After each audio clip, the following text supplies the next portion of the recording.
खटीमा के एकलव्य मॉडल आवासीय विद्यालय में बच्चों को मिलने वाले भोजन और अन्य व्यवस्थाओं को लेकर उठे सवालों के बाद अब राणा थारू परिषद ने मामले को गंभीरता से लिया है। मंगलवार को खटीमा विकास भवन में परिषद की महत्वपूर्ण बैठक आयोजित हुई, जिसमें विद्यालय की व्यवस्थाओं की निगरानी के लिए 5 सदस्यीय समिति गठित करने का निर्णय लिया गया। परिषद ने सरकार और समाज कल्याण विभाग से समिति को विद्यालय का औचक निरीक्षण करने की अनुमति देने की मांग की है। दरअसल खटीमा के एकलव्य मॉडल आवासीय विद्यालय में भोजन की गुणवत्ता, पानी, बिजली, शिक्षा और अन्य व्यवस्थाओं को लेकर छात्र छात्राओं और अभिभावकों में नाराजगी सामने आई थी। मामले को लेकर राणा थारू परिषद ने मंगलवार को खटीमा विकास भवन में बैठक बुलाई। बैठक में परिषद ने निर्णय लिया कि 5 सदस्यों की एक निगरानी समिति गठित की जाएगी। समिति में शामिल सदस्यों के नाम समाज कल्याण विभाग, ऊधम सिंह नगर को भेजे जाएंगे। परिषद की मांग है कि समाज कल्याण विभाग की अनुमति मिलने के बाद निगरानी समिति एकलव्य मॉडल आवासीय विद्यालय सहित संबंधित आवासीय विद्यालयों का सप्ताह में कम से कम 1 दिन निरीक्षण करे। परिषद ने यह भी मांग रखी कि समिति के सदस्यों को बिना पूर्व सूचना के कभी भी विद्यालय का औचक निरीक्षण करने का अधिकार दिया जाए, ताकि भोजन, पानी, बिजली, शिक्षा और बच्चों से जुड़ी अन्य व्यवस्थाओं की वास्तविक स्थिति सामने आ सके। विद्यालय की गतिविधियों और बच्चों की व्यवस्थाओं को लेकर परिषद अध्यक्ष दान सिंह राणा ने सरकार पर सवाल उठाए और व्यवस्थाओं में सुधार की मांग की। वहीं परिषद की विधिक सलाहकार पूनम राणा एडवोकेट ने कहा कि यदि व्यवस्थाओं में लापरवाही सामने आती है तो संबंधित ठेकेदारों के खिलाफ कठोर कार्रवाई होनी चाहिए। परिषद के प्रवक्ता बयान सिंह राणा ने बताया कि प्रशासन की ओर से विद्यालय में 20 किलोवाट का सोलर प्लांट लगाए जाने का आश्वासन दिया गया है। उनका कहना है कि बच्चों की सुविधाओं को लेकर परिषद लगातार निगरानी रखेगी। वहीं नानक मत्ता विधायक एवं राणा थारू परिषद के संरक्षक गोपाल सिंह राणा ने विद्यालय की व्यवस्थाओं को लेकर सरकार को घेरा। उन्होंने कहा कि यदि बच्चों की समस्याओं का समाधान नहीं हुआ तो कांग्रेस और थारू समाज की ओर से आंदोलन किया जाएगा। जैसे कि मैं इस वक्त थारू परिषद की विधिक सलाहकार की हैसियत से बात कर रही हूँ मीडिया बंधु से। यहाँ पर एक तो जो भी दोषी हैं, चाहे वो भोजन को लेकर बात की जाए, तो जिस तरह से इन्होंने गुणवत्ता विहीन भोजन दिया हमारे बच्चों को, सड़ा गला, इससे हमारे बच्चों के स्वास्थ्य पर बहुत बुरा असर पड़ सकता है। फूड पॉइजनिंग जैसी समस्याएं अक्सर बच्चों को होती रहती हैं। तो इसके लिए जो संबंधित ठेकेदार है उसके खिलाफ कार्रवाई की जाएगी थारू परिषद के द्वारा और उनका टेंडर निरस्त किया जाएगा। और जो भी इसके लिए दोषी हैं तो हम कोशिश करेंगे विद्यालय से कि वो एक जांच करके इनके खिलाफ एक FIR जैसी कार्रवाई करें। और दूसरा, अधिकतर लापरवाही प्रिंसिपल की रही तो उसमें माननीय CM साहब ने त्वरित कार्रवाई करते हुए उसको रुद्रपुर में अटैच कर दिया, यहाँ से स्थानांतरित करते हुए। और इसके लिए हम लोग बहुत बहुत आभारी हैं CM साहब के। तो बाकी हमारी जो थारू परिषद है उसने एक 5 सदस्यीय कमेटी बनाई है, जिसको शासन प्रशासन संबंधित निदेशालय को वो सूची उपलब्ध कराएंगे, जिससे कि समय समय पर हमारी ये समिति निरीक्षण कर सके। अटैच करने का मतलब ये होता है कि जिसको भी अटैच किया जाता है उसको ये हिदायत दी जाती है कि आप जिस जिम्मेदारी के लिए गए हैं आपको पुनः ये जिम्मेदारी मिलेगी। तो जो अनियमितता आपने अभी करी है पुनरावृत्ति नहीं करेंगे, फिर वो चाहे आप किसी भी संस्थान में क्यों ना जाए। मैं उदाहरण दूंगी, पूर्व में हमारे ITI के अधीक्षक हुआ करते थे वीरेंद्र सिंह जी, तो उनको भी देहरादून अटैच किया गया था जब ITI में अनियमितता इस प्रकार की हुई थी। अब वो वहां से अटैच होने के बाद यहाँ फिर से तैनात हुए और उन्होंने बहुत अच्छा काम किया। तो बात यह है कि इंसान पहले भी वही था जब अनियमितताएं कर रहा था, और इंसान जब अटैच होने के बाद फिर उसी पोस्ट में आया, अब वो बहुत अच्छा कर रहा था, उसके बाद उनका प्रमोशन हो गया। तो इंसान वही होता है, बस बदलाव की आवश्यकता होती है। जिसकी सोच अच्छी होती है वो कहीं पर भी जाएगा, बहुत अच्छा काम करेगा। हमारे ATS में हमारे RD जोशी जी हैं, वो जहां भी जाते हैं बहुत अच्छा माहौल कर देते हैं। शैक्षिक माहौल हो, फिर वो भोजन व्यवस्था हो, या बच्चों के अन्य विकास हो, जैसे सर्वांगीण विकास की बात करें।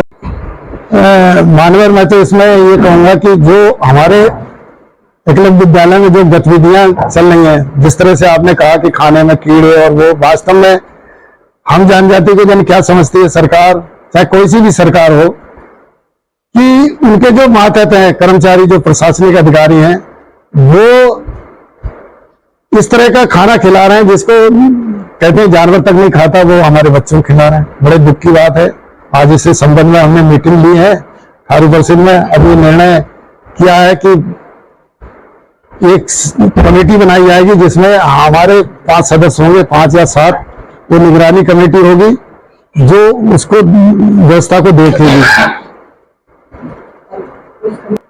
नहीं, उनका जो उसको तो खैर ट्रांसफर कर दिया। ट्रांसफर तो एक नॉर्मली बात है कि वो हुआ, चलो ट्रांसफर कर दिया। जो सप्लायर है, जो राशन सप्लाई करता है या सप्लाई जो ठेकेदार है खाना बनाने वाला, वो मतलब उसको भी सजा मिलनी चाहिए और उसका तुरंत निरस्त कर दिया जाए। उसका जो टेंडर है वो निरस्त कर दिया जाए। और मैं तो ये भी कहूंगा कि किसी हमारे थारू भाई को या राणा थारू यूथ को दे दे, वो अपना चलाए और अपने बच्चों को जिस तरह से खिलाएगा वो अपने हिसाब से खिलाएगा और ऐसी कोई कमी नहीं आएगी, मुझे उम्मीद है। क्या मामला दबा दिया गया?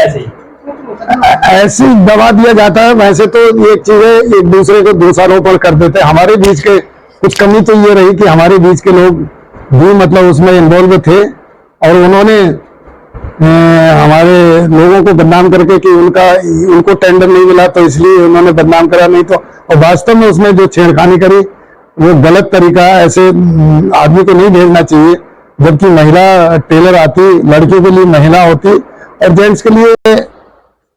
जो कल की घटना घटी है एकलव्य विद्यालय में, जो मामला हुआ है, वो वास्तव में खेदजनक है। कई दिनों से एकलव्य विद्यालय के छात्रों को कीड़े वाला भोजन या दाल चावल या जो भी सब्जी थी, कीड़े वाला खाना खिलाया जा रहा था और बच्चों ने इसकी शिकायत कई बार वहां के प्रिंसिपल से की, लेकिन प्रिंसिपल ने उसको न ध्यान करके बच्चों को डांटना शुरू कर दिया। और जब ये मामला बहुत आगे बढ़ गया, बच्चे जो ज्यादा प्रताड़ित हो गए, बच्चों की सुनवाई नहीं हुई, तो बच्चे स्वयं, छात्र स्वयं जो है, एकलव्य विद्यालय के छात्र सब घर में बैठ गए, विरोध में बैठ गए। उन्होंने कहा कि हमको खाना कीड़े वाला खराब खाना खिलाया जाता है, कीड़े वाला खाना खाया जाता है। इसमें जो है हम भी कहना चाहते हैं, मैं तो कहना चाहता हूं कि वास्तव में कल जो घटना घटी, मैं खुद गया, मौके में गया, वहां पर वास्तव में गुड़ रखा था, कीड़े वाला गुड़ था, चावल बहुत पुराने, पता नहीं किस तरह के चावल थे, वहां पर जो केले थे वो भी सड़े गले केले रखे हुए थे। तो वास्तव में इस तरह की बड़ी दिक्कत आई थी। वहां परिसर में बड़ी बड़ी लंबी घास उगी हुई है, वहां पर सांप बिच्छू जो भी है, कीड़े मकोड़े हैं, मच्छर हैं, बहुत सारी ऐसी गंदगी बहुत है, पानी से सड़ांध आती है, पानी सड़ रहा वहां, ये बच्चे भुगत रहे हैं वहां पर। ये बड़ी निंदा की बात है। तो हमने कहा, कल मैं फिर गया, मैं गया वहां, तो वहां पर जो प्रिंसिपल का ट्रांसफर कर दिया गया। ये तो एक प्रक्रिया है कि भाई जो गलत काम कर रहा है वहां सुनवाई, उसको ट्रांसफर की प्रक्रिया सरल प्रक्रिया, लेकिन इसके जड़ में कौन है? इसमें भ्रष्टाचार की बू है, भ्रष्टाचार किया जा रहा है वहां पर। सभी हमारे भारतीय जनता पार्टी के लोग भाजपा में भ्रष्टाचार में लिप्त हैं। उस एकलव्य विद्यालय को भ्रष्टाचार का अड्डा बना रखा है, जबकि उसका मेनू बहुत बढ़िया है। एकलव्य विद्यालय का मेनू, बच्चों के खाने का जो वो है मीनू, बहुत बढ़िया खाना वहाँ मिलना चाहिए, लेकिन वहां पर जो है कीड़े वाली दाल, कीड़े वाले चावल, कीड़े वाली सब्जियां खिलाई जा रही है, गलत बहुत। हमने कहा कल, मैंने कहा एक बहुत बड़ा टीम, हमारे जो वहां के एक कार्यकर्ता थे वो कह रहे थे देखिए मुख्यमंत्री जी ने प्रिंसिपल का बहुत बड़ा, ऐसा लग रहा था कि बहुत बड़ा पहाड़ तोड़ के आए, बहुत बड़ा किला फतह कर दिया कि प्रिंसिपल का ट्रांसफर कर दिया। ये तो प्रक्रिया भाई सरकार तुम्हारी है, तुम्हें तो 1 मिनट लगेगा ट्रांसफर करने में, कितनी देर लगेगी? मुख्यमंत्री तुम्हारा, अधिकारी तुम्हारे, सब तुम्हारे, तो बहुत बड़ा मतलब मुख्यमंत्री हमने एक प्रिंसिपल का ट्रांसफर कर दिया तो बहुत बड़ा। लेकिन आप व्यवस्था सुधारिए। हम कहते हैं सरकार का काम क्या है? सरकार काम व्यवस्था करना, व्यवस्था देखना है। वहां पर जो मैनेजमेंट कमेटियां, मैनेजमेंट प्रिंसिपल है उसको हिदायत दी जाएगी। बच्चे जो बच्चे बहुत टॉप मोस्ट बच्चे वहां थरवाड के आते हैं, इनका परसेंटेज बहुत आगे होता है, 90%, 80%, 20 क्या नाम आपके 95% ऐसे बच्चे आते हैं। 80 से ऊपर के बच्चे वहां पर जो उनका एडमिशन होता है, वो अपना भविष्य बनाने के लिए वहां गए हैं कि सब आगे बन के, आगे पढ़ के, इस अच्छे विद्यालय में पढ़ के हम IAS, PCS, IPS और उच्च सर्विस में हम जाएंगे, हायर सर्विस में हम जाएंगे, उनका सपना है। लेकिन वहां हो क्या रहा है? वहां तो उल्टा हो रहा है। उनको उनके स्वास्थ्य के साथ खिलवाड़ किया जा रहा है, कीड़े वाले खाने खिलाए जा रहे हैं। आसपास का वातावरण आप जाके देखेंगे, घास जमी हुई है, पानी इकट्ठा है, पानी तालाब का रूप ले रखा है, पानी सड़ रहा है, वहां बदबू के मारे परेशान है, लाइट नहीं है, बेड नहीं है, बेड नहीं है। वहां पर एक तखत में 2-2 बच्चे सो रहे हैं। कहाँ का तरीका? हमने कह रहे हैं आप बढ़िया तखत, मतलब विद्यालय, सेंट्रल विद्यालय, सेंटर से पैसा आता है, उस पैसा को खर्च करिए, ढंग से करिए, व्यवस्थित तरीके से करिए। आप व्यवस्था दे ही नहीं पा रहे हैं, सब आपका अपने भ्रष्टाचार की भेंट चढ़ जा रहा है वहां का पैसा। सर्वप्रथम तो मैं मीडिया का बहुत आभार व्यक्त करता हूं कि बहुत दिनों बाद मुझे ऐसा लगा कि मीडिया के लोग हमारे थारू परिषद में की बैठक में आए और हमारे समाज की समस्याओं को सरकार या शासन में उजागर करने के लिए आपका बहुत सहयोग रहा। इसके लिए सबसे पहले मैं धन्यवाद करता हूं आप मीडिया प्रभारी लोगों का, मीडिया के लोगों का। दूसरी बात अगर कहें एकलव्य स्कूल के बारे में, 3 दिन पहले मेरे संज्ञान में आया था कि यहाँ बहुत सारी अनियमितताएं हो रही हैं। उससे पूर्व मैं गया था जहाँ पानी की समस्या थी, तो पानी की समस्या को लेकर के जब मैं मैडम से मैसेज भिजवाया कि मैं आया हुआ हूँ, तो मैडम ने सीधे मना कर दिया कि हमें अभी समय नहीं है, हम किसी विशेष कार्य में हैं। उसी दिन मुझे लग गया था कि इनका किसी तरह का कोऑपरेटिव एटीट्यूड नहीं है। फिर मैं चला आया, फिर किसी तरह हम लोगों ने पानी की व्यवस्था की। परसों जब मेरे संज्ञान में आया तो उसका ये था कि पेरेंट टीचर मीटिंग थी कल, तो उस पर जो निष्कर्ष निकल के आएगा वो राणा थारू परिषद जाकर के उसका निराकरण करेगा। उससे पहले ये था, परंतु सिचुएशन इतनी खराब हो गई, वहां पर इतनी खराब हो गई कि बच्चों का आक्रोश, बच्चे अपना आक्रोश रोक नहीं पाए, अपने पेरेंट के सामने चीखने चिल्लाने लगे, क्योंकि परसों रात को कई बच्चे भूखे सोए हैं। और जब पेरेंट टीचर मीटिंग में गए तो उन्होंने अपने अभिभावकों से कहा कि हम सो नहीं पाए हैं और हम खाना कल से हम भूखे ले, इतना खराब खाना बना था। उसको संज्ञान लेते हुए फिर कल धरना प्रदर्शन हुआ, बच्चों ने किया और हमारे समाज के लोग और बहुत ही यहाँ के खटीमा के जो भी सम्मानित व्यक्ति थे, मैं किसी पार्टी का नाम न लेकर के सारे सम्मानित व्यक्तियों का मैं आभार व्यक्त करता हूं कि वो आए और उन्होंने तत्काल इतना स्ट्रॉन्ग एक्शन लिया कि सबसे पहले बच्चों की मांगे पूछी कि सबसे पहले आपकी 4 मांगे क्या हैं। तो जैसे उन्होंने खाने के लिए बताया, बिजली के लिए बताया, पानी के लिए बताया, साफ सफाई के लिए, तो चारों समस्याओं को संज्ञान में लेते हुए जो हमारे सम्मानित व्यक्ति थे, प्रबुद्ध लोग थे खटीमा के, उन्होंने तत्काल माननीय मुख्यमंत्री जी के संज्ञान में लाए और उनसे पूछा, बच्चों से ही पूछा कि आप क्या चाहते हैं। उन्होंने कहा ये मैडम हमारे, जब हम बताना चाहते हैं अभिभावकों को कि हमारे साथ ये समस्या है, तो मैडम इस तरह से बात करती हैं कि हमको प्रैक्टिकल में कम नंबर देने की बात करती हैं, हमारा स्कोर कार्ड खराब करने की बात करती है, इसलिए हम अपनी हिम्मत नहीं जुटा पा रहे। तो कल जब सामूहिक रूप से पेरेंट लोग आए तब सब लोगों ने कलेक्टिवली साहस जुटा करके अपनी बात कही और परिणाम स्वरूप उनको माननीय जो प्रिंसिपल मैडम थी उनको तत्काल प्रभाव से हटा दिया गया, ताकि बच्चों के अंदर जो रोष था तो यही था कि इनके मार्गदर्शन में जो प्रिंसिपल एक मतलब बहुत ही जिम्मेदार पोस्ट होती है, इनके मार्गदर्शन में हम लोगों को पढ़ाई का माहौल नहीं हो पा रहा है। तो सरकार का ये धन्यवाद देता हूं कि तत्काल प्रभाव से उसको हटाया गया।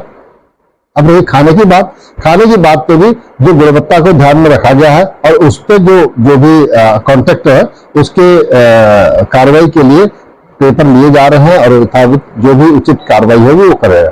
तीसरी चीज बिजली की समस्या को लेकर हमारे जो माननीय जो हमारे प्रतिनिधि हैं उनके पार्लियामेंट के जो मेंबर के, उन्होंने आश्वासन दिया है कि उन्होंने सीडीओ साहब से बात करके उन्हें कितने किलोवाट का 20 किलोवाट का 20 किलोवाट के जो सोलर पावर प्लांट है वो लगवाने का आश्वासन हमारे प्रशासन साहब की तरफ से मिला हुआ है, जिससे हमारे लोगों की समस्या बिजली की समस्या भी सॉल्व हो जाएगी। अब रही सफाई की बात, सफाई के हमारे जो प्रतिनिधि हैं उन्होंने जो नगर पालिका चेयरमैन साहब को भी बुलाया, उनसे भी आग्रह किया कि यहाँ पर कूड़े की गाड़ी डेली आए, यथा समय आए, सबसे बड़ी चीज यथा समय आए। और उसकी सफाई के लिए आपका हमारे प्रतिनिधि साहब है रविंद्र राणा जी, उन्होंने भी एक सहयोग किया कि हम पूरे ट्रैक्टर लगा करके मैदान को पूरा साफ कराएंगे और नगर निगम की तरफ से भी फॉगिंग की व्यवस्था की जाए, जिससे कि जो है हमारे बच्चों को जो मक्खी मच्छर है इनसे दुष्प्रभाव से बचाया जा सके। और आप सब लोगों का, खटीमा के लोगों ने हमारी जनजाति के लोगों के लिए बहुत ही उत्कृष्ट आगे बढ़ करके हमारी जनजाति के बच्चों के लिए हमारे समाज के साथ साथ अन्य समाज के लोगों ने बहुत आगे बढ़ करके भाग लिया है और हमारे जनजाति के बच्चों की समस्याएं सुनी और समाधान निश्चित ही होगा। मैं सभी लोगों का, हमारे थारू परिषद के, हमारे समाज के, हमारे अन्य समाज गैर थारू समाज के या सरकार के, मैं सबका धन्यवाद करता हूं। नहीं, उसमें क्या है, यहाँ टाइमिंग है, जल संस्थान की टाइमिंग है कि सुबह आएगा और शाम को आएगा। तो जो स्टोरेज कैपेसिटी है वो अभी वर्तमान में इतनी स्ट्रॉन्ग नहीं थी, जिससे कि इतने बच्चे पढ़ते हैं 450 के आसपास हैं, तो सब लोग यूज करते हैं, वॉशरूम यूज करते हैं, नहाते धोते, तो खत्म हो जाता, इसलिए पानी की थोड़ा सा समस्या थी। उसको भी बड़ा ओवर टैंक बनाया जा रहा है। इन्होंने आज आश्वासन दिया कि बड़ा ओवर टैंक बनाया जा रहा है, जिससे कि आने वाले समय में वो समस्या भी दूर हो जाएगी। मैं बयान सिंह राणा, मैं प्रवक्ता राणा थारू परिषद,